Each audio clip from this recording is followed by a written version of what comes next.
Saat mengisi jurnal pembelian secara kredit, kita akan memasukkannya ke dalam buku besar. Yang pertama dari PT Harley.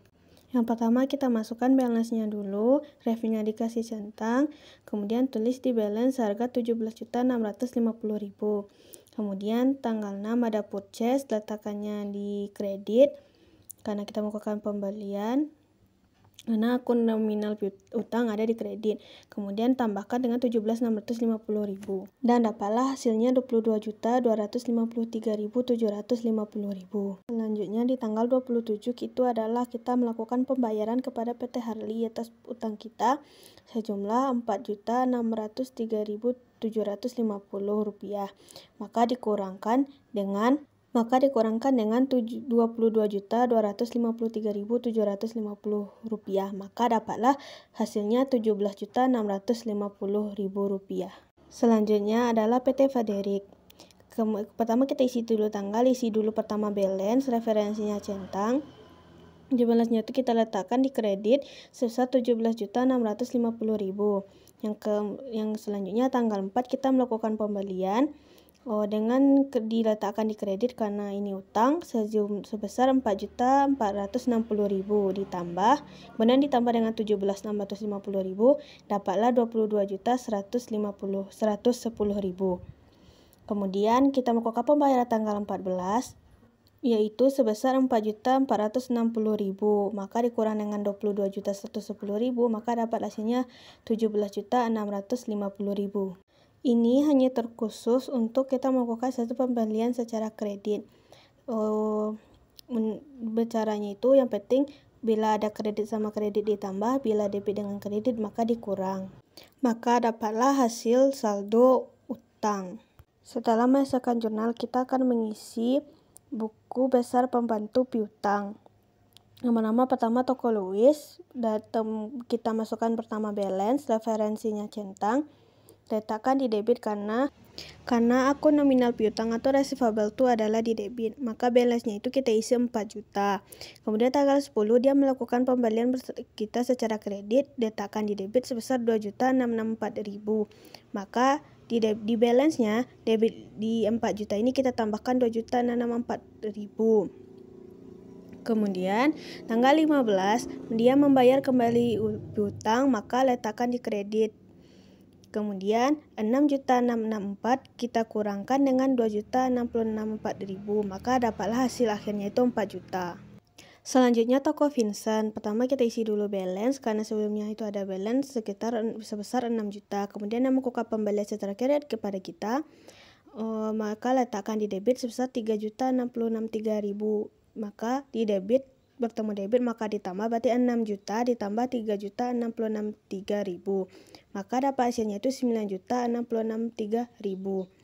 Kemudian tanggal 19 dia melakukan pembayaran utang, maka di kita namanya penerimaan piutang, maka utang kita berkurang, maka letakkannya di kredit sebesar 3.063.000. Maka di balance-nya 9.663.000 ini kita kurang dengan 3.663.000 sama dengan dapatlah hasil akhirnya 6 juta. Setelah kita posting ke buku besar pembantu, maka kita akan membuat akun receivable list atau list akun piutang. Yang pertama dari toko Louis, total akhirnya adalah 4 juta, toko Vincent 6 juta, maka total dari kedua toko tersebut adalah 10 juta. Kemudian akun payable list. Akun payable list ini dari PT Harley sebanyak 17.650 dan PT Faderick 17.650, maka totalnya itu 35.300. Kemudian kita juga bikin inventory card list. Kemudian itu dari sepatu, akun sisa akhirnya itu adalah Rp33.042.640. Kemudian tas, total akhirnya itu Rp30.076.615. Maka total dari keduanya itu adalah Rp63.119.225. Selanjutnya kita akan masuk ke buku besar atau ledger. Yang pertama akun yang saya punya adalah cash dengan nomor akun 11. Yang pertama kita isi dulu balance, referensinya centang, tulis di balance yaitu di debit sebesar 70 juta. Kemudian karena ada juga di jurnal umum, kita masukkan di jurnal umum Tergantung apakah kas itu berkurang atau bertambah. Yang pertama, yang tanggal 18 itu kasnya bertambah sebanyak 555.000 karena dia di debit sama di debit, maka kita tambah 70 juta ditambah 555.000, dapat hasilnya 70.555.000. Begitu juga tanggal 22, tanggal 24 kas kita berkurang sebanyak 366.300, maka kurangkan dengan 70.165.500 dikurang 70.799.200.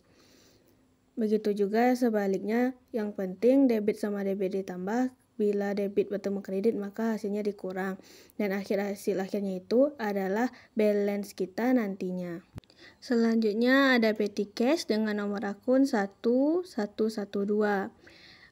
Pertama dulu ada kas payment journal karena kita melakukan pembentukan sebelumnya sesuai di dokumen, bertambah sebesar 1 juta dan di balance-nya ditulis 1 juta.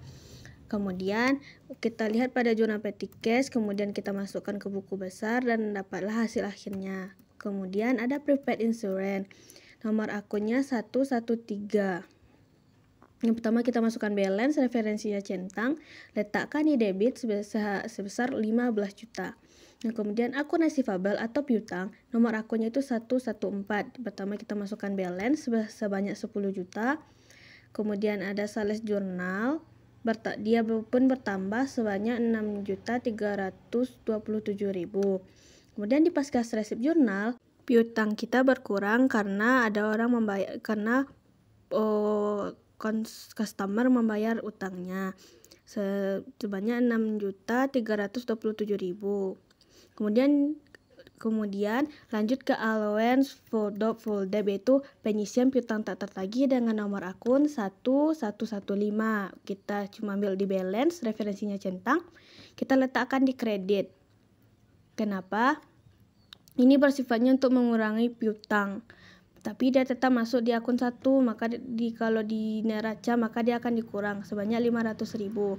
Kemudian merchandise inventory, yang pertama ada balance sebanyak 54 juta, ada general journal. Tanggal 18 tuh dia dikurang karena kita melakukan retur pembelian. Tanggal 22 juga sama, tanggal 24 merchandise kita bertambah karena pelanggan membalikan barangnya. Yang ketiga, yang tanggal 31 purchase journal itu kita melakukan pembelian, maka bertambah di debit. Kemudian payment journal juga bertambah di debit karena kita melakukan pembelian secara tunai. Dan sales journal, kenapa dia ada di kemarin akunnya di kredit? Karena orang melakukan pembelian. Cash receipt pun juga begitu, kita melakukan pembelian barang dagang. Ada orang membeli barang dagang. Selanjutnya ada supplies, nomor akunnya 117 yang kita isinya balance di debit sebesar 5 juta. Kemudian petty cash dia bertambah karena kita melakukan pembelian sebanyak 150.000, maka total akhirnya 5.150.000. Selanjutnya ada fade in dengan nomor akun 118. Pertama general journal, akun nominal fade in sebenarnya adalah di debit. Cuman di nilai jurnal ini karena kita melakukan retur pembelian maka diletakkan di kredit. Kemudian di tanggal 22 juga sama, kita tambahkan dulu 55.000 ditambah 60.500, dapatlah 115.500. Kemudian saat purchase journal kita melakukan pembelian, maka ada namanya fade in, maka bertambahlah di debit sebanyak 893.750. Kemudian 115.500, kemudian dikurang dengan 893.750.000, dapatlah hasilnya minus 778.250.000. Kemudian pas cash payment journal, kita juga ada melakukan pembelian tunai, maka dapat juga fade in 1.039.500. Kemudian kita tambahkanlah 778.250 ditambah 1.039.500, maka pindahkan lagi ke debit karena udah ada agak minus, jadi 1.817.750.000. Selanjutnya ada equipment dengan nomor akun 1211 karena ini adalah aset tetap, maka akunnya 1211 nomor akunnya. Kita masukkan balance kita kasih centang, kita letakkan di debit sebesar 15 juta. Kemudian ada akumulasi depreciation equipment, akumulasi penyusutan dengan akun juga 1212, tapi akun nominalnya terletak di kredit karena ini mengurangi equipment. Balance-nya itu dia diletakkan di kredit sebesar 300.000. Kemudian vehicle atau kendaraan dengan nomor akun 1213. Ini sama dengan juga aset tetap, balance-nya letakkan di debit sebesar 150 juta. Kemudian di cash receipt journal, karena kita melakukan penjualan aset, maka mobil kita ini atau kendaraan kita ini berkurang sebesar harga jual sebesar 150, dikurang dengan 150 juta. Kemudian ada akumulasi depreciation vehicle atau akumulasi penyusutan kendaraan dengan nomor akun 1214. Yang pertama kita masukkan balance harga 4.500.000 dan cash receipt journal kita kurangi, dia diletaknya di kredit, dikurang dengan di debit 4.500.000, maka hasilnya habis. Kemudian ada akun payable, nomor akunnya 211 atau utangnya akunnya kepala akunnya adalah 2. Yang pertama yaitu balance, dia terletak di kredit dengan balance yaitu 35.300.000. Kemudian ada purchase journal tanggal 31 diletakkan di kredit karena kita ada melakukan pembelian secara kredit 9.063.750, maka ditambahkan dengan 35.300.000 dapatlah hasilnya 44.363.750. Kemudian di cash payment journal itu waktu kita membayar hutang berkuranglah 9.063.750, maka dapat lagi dikurangkan dengan 44.363.750, dapatlah 35.300. Selanjutnya Bank BNI 17 loan atau utang jangka panjang ya. Ini masuk utang jangka panjang juga akunnya 2112 yaitu balance yaitu di kredit 140.100.000. Kemudian masuk ke fade out.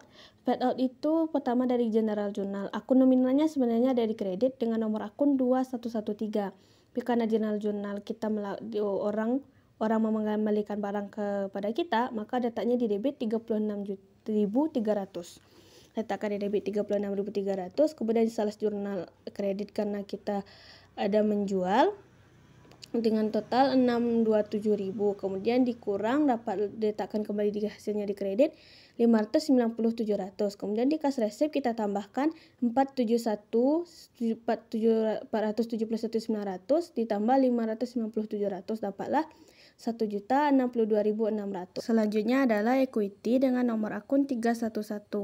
Equity ini adalah modal, yaitu ada di balance, adanya di balance, referensinya centang, ditulis di kredit sebesar 150.900. Selanjutnya drawing atau pengambilan secara pribadi atau privé. Di tanggal 31 cash payment journal diletakkan di debit 10 juta dengan akun 312. Ini kenapa letaknya di debit padahal akunnya 3, itu karena dia mengurangi equity atau modal. Selanjutnya ada sales dengan nomor akun 411. Yang pertama ada sales journal, kita melakukan penjualan, diletakkan di kredit sebesar 5.700.000 dan di balance-nya 5.700.000. Dan tanggal 31 cash receipt journal, karena ada orang melakukan pembelian secara tunai, maka ada juga bertambah di kredit 4.290.000. Berarti yang 5.700.000 ditambah 4.290 dapat hasilnya 9.990.000. Kemudian sales discount. Sales diskon ini akunnya 4112, tapi dia terletak di debit karena ini juga mengurangi penjualan ya, karena kita harus memberikan diskon kepada pelanggan. Tanggal 31 cash receipt journal kita ada diskon sebesar 57.000, diletakkan di debit, di balance-nya 57.000. Kemudian sales return. Sales return ini akunnya juga 4113, tapi dia juga mengurangi penjualan. Dapat pada tanggal 24 general journal, letaknya di debit, balance-nya di debit 330.000. Selanjutnya ada akun cost of goods sold atau harga pokok penjualan dengan nomor akun 511. Akun nominalnya adalah di debit di jurnalnya kita melakukan retur, maka harga penjualan kita pun juga berkurang sebesar 250, diletakkan di balance 250.000. Kemudian di sales jurnal, karena kita menjual, maka harga pokok kita bertambah 4.500. Kemudian 250 dikurangkan dengan 4.500, dapat hasilnya 4.250, letakkan di debit. Kemudian kas resip jurnal, ada di kas resip jurnal karena kita melakukan penjualan, dapat hasilnya 1.250.000, di debitnya itu 5.500. Kemudian dapat tambah juga lagi 2 juta, dapat hasilnya 7.500. Selanjutnya akun electric expense dengan nomor akun 611 diambil dari petty cash, di debit seharga 500.000 dan di balance-nya juga 500.000. Telepon expense nomor akun 6613, deskripsinya dari isi oleh petty cash, debitnya 200, di balance pun 200. Utility expense 50.000, di debitnya 50.000 dengan nomor akun 6114. Wages and salaries atau pembayaran gaji, letakkan di debit sebanyak harga 3 juta, di balance-nya pun 3 juta. Gain or loss on sales vehicle, ini adalah laba atau ruginya kita melakukan penjualan motor atau mobil kendaraan. Di debit sebesar 15.500.000, di balance-nya itu pun 15.500.000. Setelah selesai membuat buku besar, kita akan memindahkannya ke trial balance. Itu ada nomor akun name, debit, dan kredit. Nomor akun harus sesuai dengan urutan di buku besar, dan juga ini harus balance antara debit dan kredit. Disarankan lebih baik berhati-hati saat memposting ke trial balance agar tidak ada salah pencatatan yang menyebabkan trial balance tidak balance. Selanjutnya ada rekonsiliasi bank. Rekonsiliasi bank ini adalah pencatatan yang dilakukan oleh bank dan untuk menentukan apakah kita yang salah catat atau pihak bank yang salah catat. Dan ini juga dimasukkan kepada adjustment jurnal atau jurnal penyesuaian untuk menyesuaikan kas yang sebenarnya. Rekonsiliasi bank ini hanya khusus untuk penggunaan kas di bank, bukan kas kecil. Berarti dicatat hanya untuk penggunaan di kas-kas besar saja, di kas in-bank, di kas kecil tidak dimasukkan ke dalam rekonsiliasi bank kecuali pengisian kembali atau pembentukan dana kas kecil. Selanjutnya ada adjustment jurnal atau jurnal penyesuaian. Adalah jurnal ini pencatatan jurnal yang berfungsi untuk menyesuaikan saldo akun-akun dan melihat keadaan sebenarnya dari saldo akun tersebut. Ini untuk menghindari salah pencatatan untuk bulan berikutnya. Ini adalah soal jurnal penyesuaian, memo penyesuaian dari UD Brilliant. Untuk yang pertama adalah perlengkapan yang tersisa 1.500.000.